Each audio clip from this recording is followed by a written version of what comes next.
I'd argue that it's infinitely better to buff than to nerf things. Nerf has the potential to kill playstyles, while buffing can either invent new ones or affect the meta by giving it variety. As for the weapons that I'd change, this is my wish list for the next big update. The Scout. Like you said, the babyface's blaster doesn't need a major buff because it is just too easy to lose your meter by taking minor, almost unavoidable damage like pistol damage from across the map. If they either gave Scout more damage resistance or made the decrease require more damage per drainage, then the blaster would be more viable. I also agree with you that they need to allow Scout to maintain his max speed while still allowing him to have a fixed hitbox. The Rap Assassin needs a buff. While it's a good combo with Matt Milk because it can provide reliable heals when you trigger the bleed effect, since the Scout's total melee damage is essentially neutered, he should either have a slight buff in terms of base damage like having a 50% damage reduction instead of 65 or having the bleed effect do more total potential damage. At the moment, as nice as it is, it's not exactly the most reliable melee weapon in the game. The Sandman also needs some tweaking. The Scout has a major reduction in HP for a melee weapon that won't even be useful for a majority of the game. While the stats of the Sandman aren't terrible, the Scout should have a minor passive buff to balance the passive debuff, like giving him a higher double jump or 10% explosive resistance. Something good but not game-breaking. The Pretty Boy's pocket pistol is easy. Since the stats aren't awful, maybe make it viable by giving the player a health regeneration buff whenever the weapon is active so that the pistol trades damage for survivability. Just an idea. So long as there is no damage vulnerability involved, I'm good. The Soldier. The Righteous Bison. Please. The Rocket Jumper is a tricky one. While I think that giving soldiers the ability to grab briefcases with it would lead to Scout-like plays, I also feel cheated when I go to the enemy intelligence room, only to just remember the stat that makes Rocket Jumper soldiers and Sticky Jumper demomen almost unusable in Capture the Flag. Maybe people who use these weapons should be allowed to carry the briefcases, but maybe they should be marked for death or given a speed debuff while carrying the briefcase? It's bad enough that both classes have to lose a source of damage, so come on. The Disciplinary Action needs a speed boost buff. Since the boost is fairly situational and the soldier is usually too slow to boost most classes outside of spawn rooms before rounds, maybe the speed boost should last for 4 seconds instead of 2 so that the utility provides more support for the team as well as giving the soldier more speed options outside of the escape plan. The Pyro. The Gas Passer isn't a bad weapon since it's good for area denial, but I think that the recharge rate is far too slow. Maybe it should be reduced to 30 or 35 seconds so that the Pyro isn't outright denied a secondary weapon for a good while. I also think that the Gas Passer needs to require less damage to fill the recharge meter. Nothing too major. Like 600 damage instead of 750. It would still require the Pyro to fight for his secondary while still rewarding him with a major support item. Lastly, it should be able to soak enemies so the Neon Annihilator considers them wet. The Hot Hand might be a joke weapon, but I think it could still be buffed into something decent. Maybe the Pyro's slap could mark someone for death, similar to the Scout's Fan of War. If not, maybe the Hot Hand could provide the Pyro 25% damage resistance while active. That way he is not putting himself at risk while he attacks his enemies. It would also allow him to capitalize on his speed boost if he needs to escape. Speaking of the speed boost, increase it by at least a couple of seconds for more utility. The reserve shooter isn't good. I still use it sometimes because of the switch speed, but it's outshined by the stock shotgun in terms of overall damage and usage. Either restore it to its pre-Jungle Inferno stats, or give it a major buff. Restoring it would allow it to have the same utility as it did before. The Neon Annihilator needs to be buffed. Like I said with the Gas Passer, the Neon Annihilator needs to be able to register people that are covered in gasoline. This would allow the Pyro Shark subclass to be viable without forcing them to stay near water. The melee weapon should also be able to knock off sappers with just one blow like the Home Wrecker to allow Pypros to have more options. The Sharpened Volcano Fragment needs work. If we are going to use it to ignite enemies at the cost of base damage, the least Valve can do is give the weapon a 25% increased firing speed for DPS, or a passive buff like 10% movement speed. Something. The Demoman. The Sticky Jumper buff would be the same as the Rocket Jumper buff.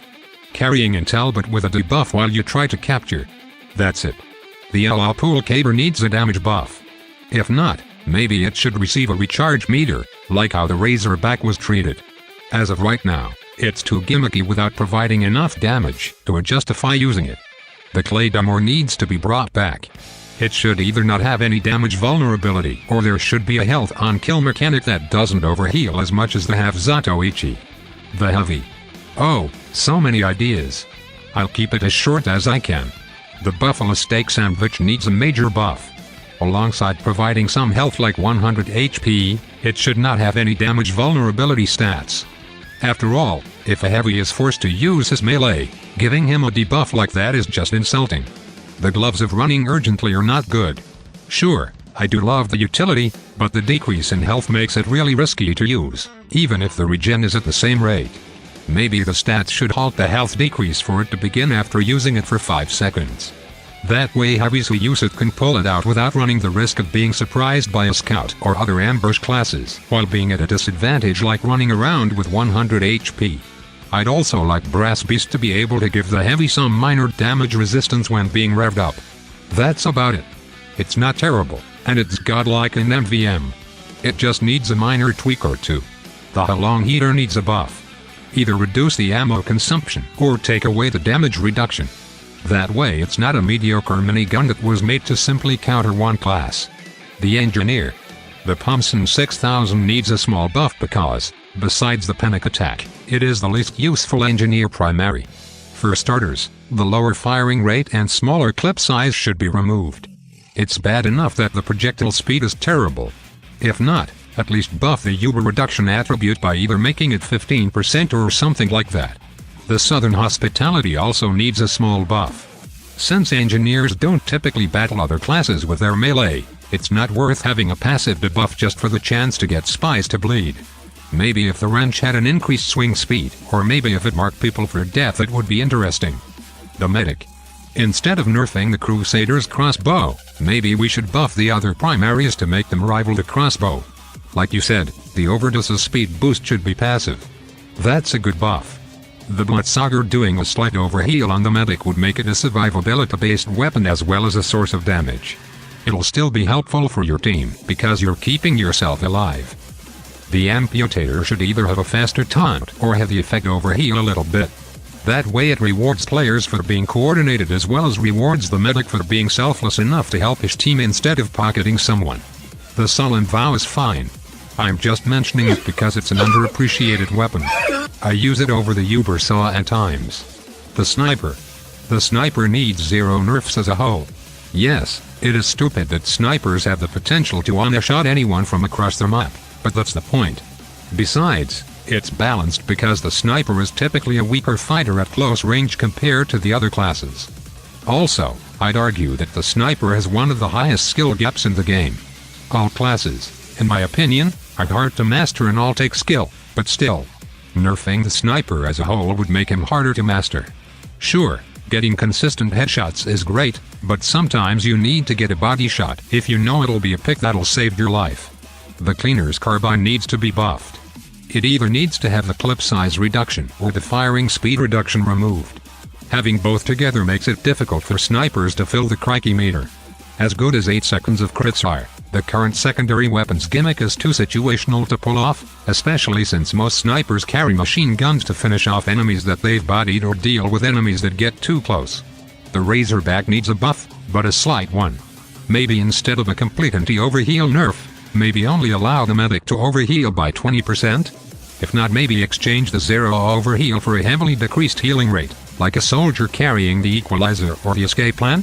The Sydney Sleeper is a good weapon, but maybe have headshots reduce the Jarroti timer by like 5 seconds instead of just 1 to make it more rewarding? Finally, the Shahansha is not a good weapon.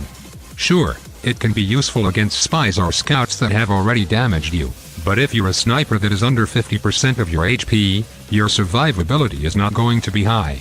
I think the Shahansha should give the sniper an increased speed buff when the weapon is active and the player's HP is below 50%, like a diet escape plan.